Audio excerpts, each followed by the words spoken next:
I am Dracula. Oh, it's really good to see you.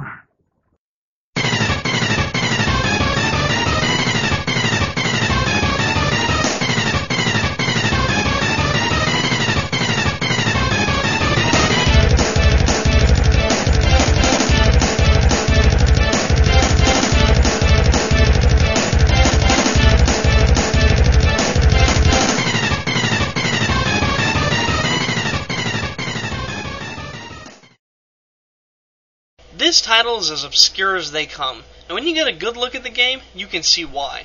Vampire Knight shares a lot in common with games like Time Crisis and House of the Dead, and then it's a first-person rail shooter.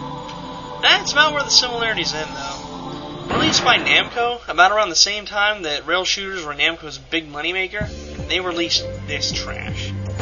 I'm going to get right to the point on this one. The game's voice acting is absolutely horrendous. Here's a few choice clips of the actual voice acting. I figure it's better to show some examples than to try to explain it. We're here at last. Yes. How long I've waited for this moment. Let us settle this once and for all. Who shall live and who shall die? Looks like nothing survived here, too. They're coming. Have you gone crazy? Pointing a gun at me? Don't worry. This gun knows who to destroy. What a coincidence. I know too. And it's you!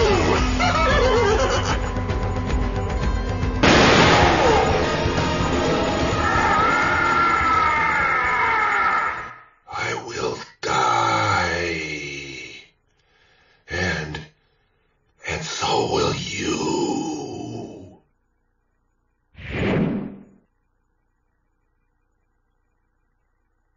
He deserved it. You still can't forget about her. What do you know? What I have lost. The pain I have suffered. As you might have expected, the voice acting is downright hideous. Amazingly, the actual gameplay is relatively solid. So it's kind of like watching an action movie with Robin Williams in the lead role. He's funny, but he's also shooting people. It's hard to tell if this is a win-win situation or a win-lose situation. Now, let's have some fun. While the gameplay is solid, sometimes the game can feel a bit like a chore or babysitting thanks to this girl. She follows you around for the vast majority of the game and becomes this kidnap victim for just about everyone and everything. And guess what? It's your job to save her each and every time.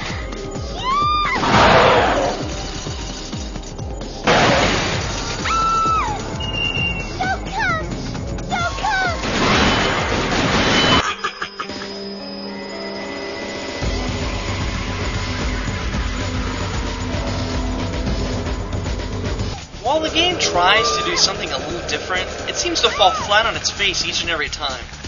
Tentacle creatures with huge eyes latch on to humans. You have to shoot these things in the eye, else it takes over and turns the human into the creature that's easy as hell to kill.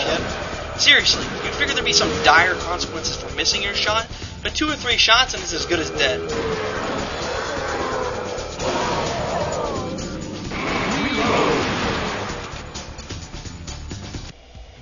The story is actually pretty linear, too. There are some alternate paths you can take, but it doesn't really change the overall game too much. You can figure out what's going to happen in 2 or 3 levels, as far as the storyline goes. I mean, seriously, I'm not kidding here. It's as predictable as the next chapter of Final Fantasy. You know what's going to happen. The game takes a lot of obvious inspiration from other popular rail shooters of the time, like the aforementioned Time Crisis and House of the Dead. But nothing stands out more than the last boss fight. If you've ever played any House of the Dead, the move so fast he creates illusion super hard boss fight is pretty much mandatory. So it comes as no surprise that this guy follows the same exact rules. The actual difficulty of the game tends to vary. Bosses, which are typically fairly difficult to beat in most rail shooters, vary from extremely hard to hilariously easy. Luckily, most of the bosses seem to fall on some kind of middle ground, so there's actually a bit of a challenge. Perhaps the game's saving grace is a sort of RPG mode. It allows you to buy and equip items while playing through an alternate version of the main game. Unfortunately, there's no option to make the voice acting better.